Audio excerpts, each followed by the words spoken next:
Olá, meus irmãos e minhas irmãs, mais uma vez estamos aqui para ver se conseguimos finalizar o Evangelho segundo São Mateus, iniciando o nosso estudo sobre a proteção divina, em nome do Pai, do Filho, do Espírito Santo. Amém.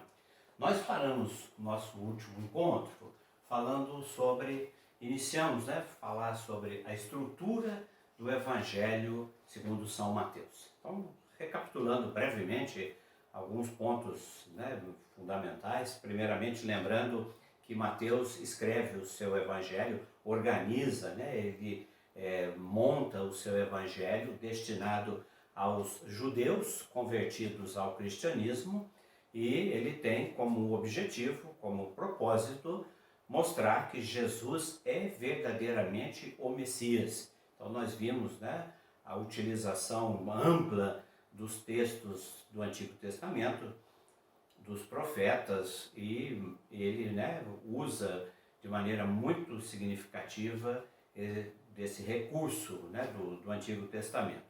E nós vimos então que ele também organiza o seu evangelho para demonstrar a universalidade da salvação. A salvação que não é destinada somente ao povo de Israel, mas a todos, simbolizado ali nos magos, a implantação da igreja fora do território sagrado de Israel, lá naquelas terras longínquas da Cesareia de Filipe.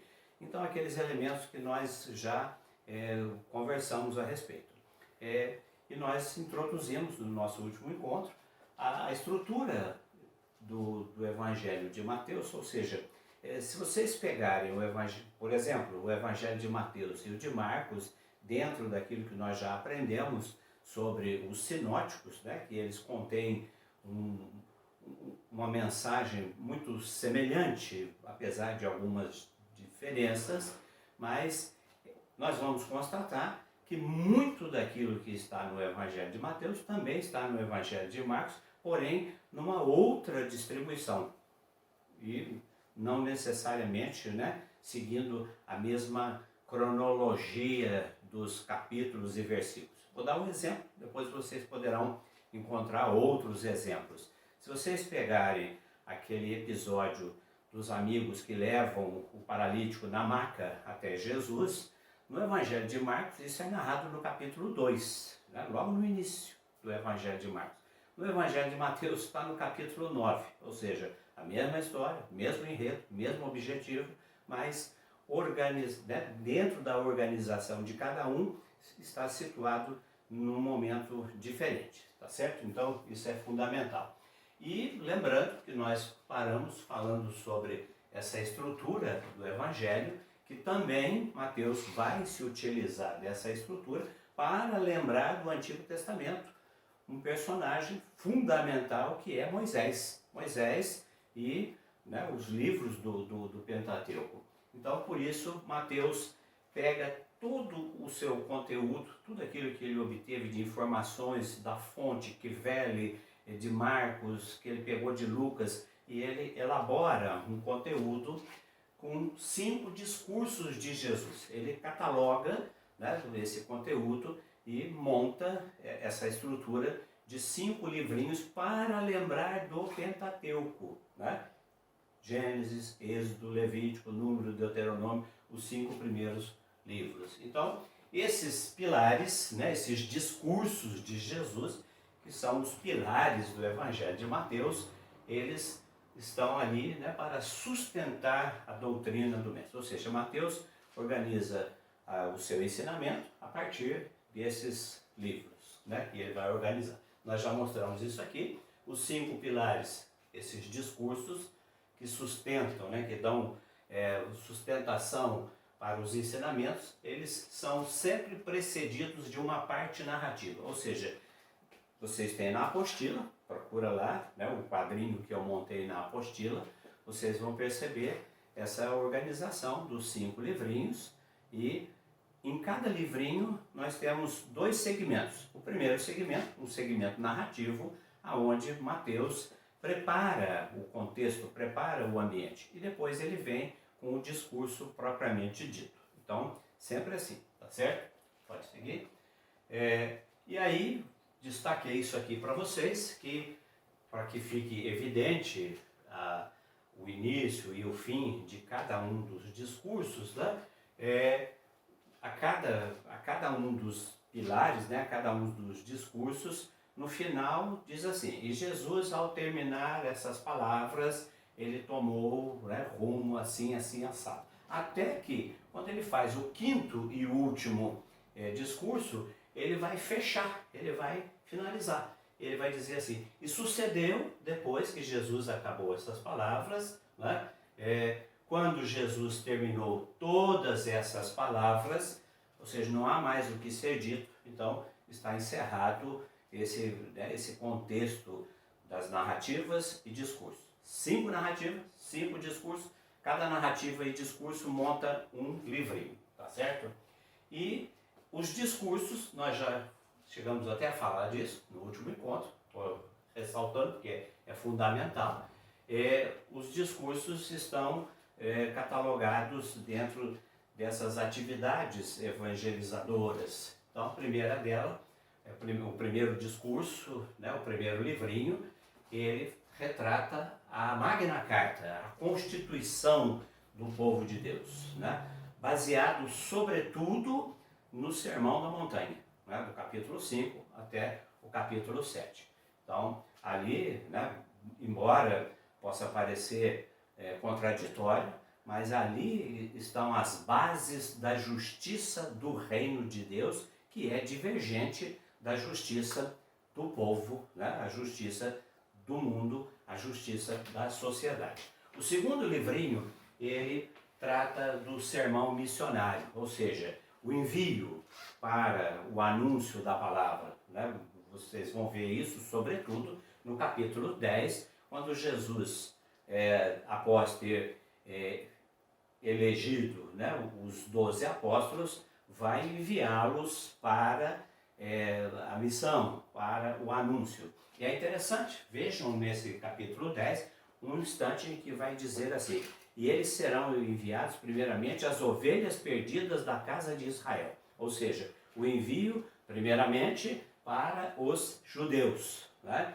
E quando eles se negarem a receber, aí então serão, né, dirigidos aos pagãos, aos plebeus, né, aos gregos, como eram chamados. E isso, inclusive, guarda isso, né, quando você lê isso lá no capítulo 10, põe um asterisco, que quando a gente for estudar o livro dos Atos dos Apóstolos, nós vamos ver Paulo praticando isso que está aqui nesse sermão missionário. Depois, nós temos o sermão das 7 parábolas, sobretudo no capítulo 13, onde nós temos ali redigido 7 parábolas. Número 7, você sabe muito bem, significa totalidade, né? Significa a plenitude. Significa dizer, como nós já abordamos em alguns momentos, que ao se dizer 7, nós estamos dizendo todos os tipos de parábolas. Então ali nessas 7 parábolas nós temos a do semeador, temos a do grão de mostarda, temos a da pérola, temos a do fermento, ou seja, Jesus contando uma historinha para cada segmento do povo, para tentar fazer com que eles entendam a grandiosidade do reino. Então, o reino é algo inexplicável, é algo, né, que realmente as nossas palavras, a nossa inteligência não consegue captar. Então, Jesus, na sua sabedoria, ele ensinava através das parábolas. Então, ele diz: o reino de Deus é semelhante ao agricultor que saiu plantar, rendeu isso, rendeu aquilo. O reino de Deus é semelhante ao grão de mostarda, que no começo é petitivo e depois, né, vira uma árvore frondosa, e assim por diante. Então, o sermão das parábolas. Depois, o quarto livrinho, o sermão comunitário do reino, né, onde vai se falar sobre a prática, né, o anúncio prático, ou melhor, a prática do anúncio nas comunidades. Então, a ação comunitária. E por último, né, o último livrinho, uma narrativa e um discurso falando sobre a consumação, né? É chamado também de o discurso escatológico, ou seja, o discurso para o que será no final dos tempos. Destaque, né, deve ser dado para o capítulo 25, que fala do juízo final. Vinde a mim, benditos de meu Pai, apartai-vos malditos. Tá?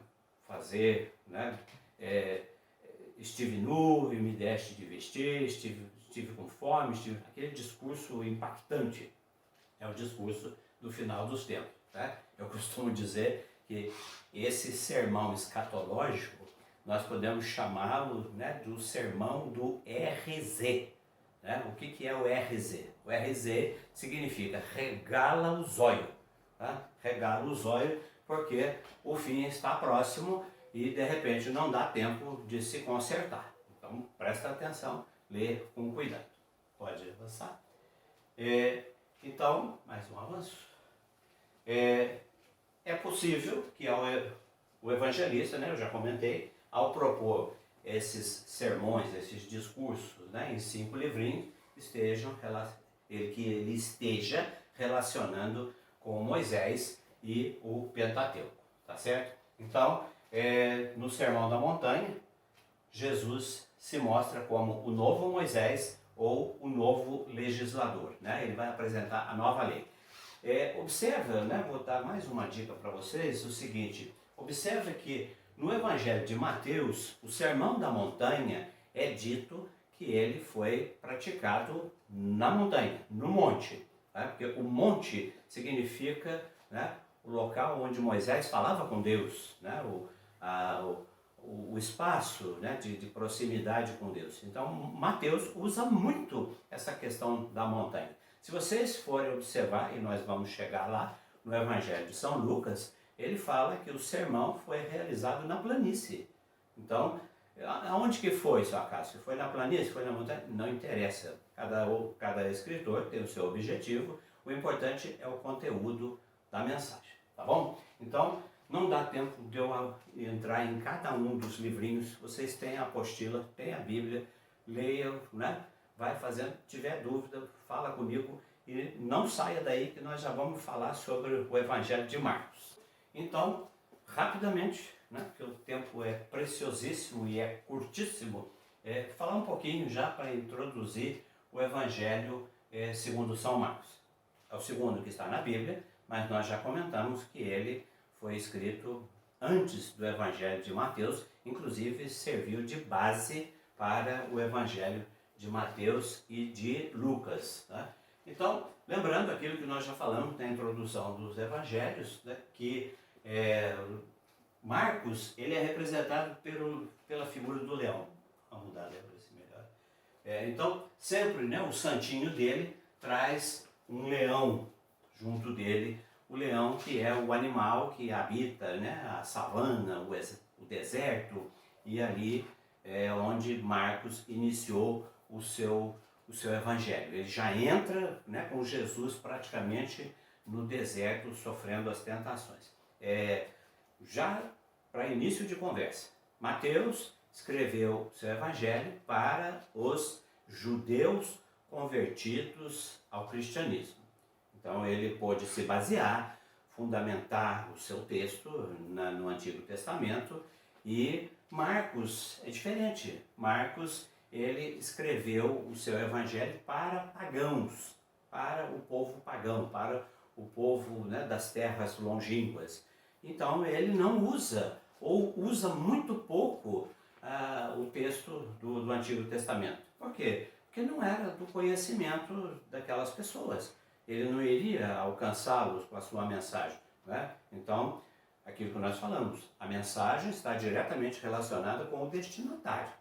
Então, os destinatários de Marcos são os pagãos. Pode avançar? Pode. Aí, cheio de figuras de Marcos e leão. Então está aqui, ó, representado pela figura do leão, porque começou a narrar no deserto onde mora a fera. Né? E aí é o seguinte, como eu disse, Marcos escreve para os pagãos.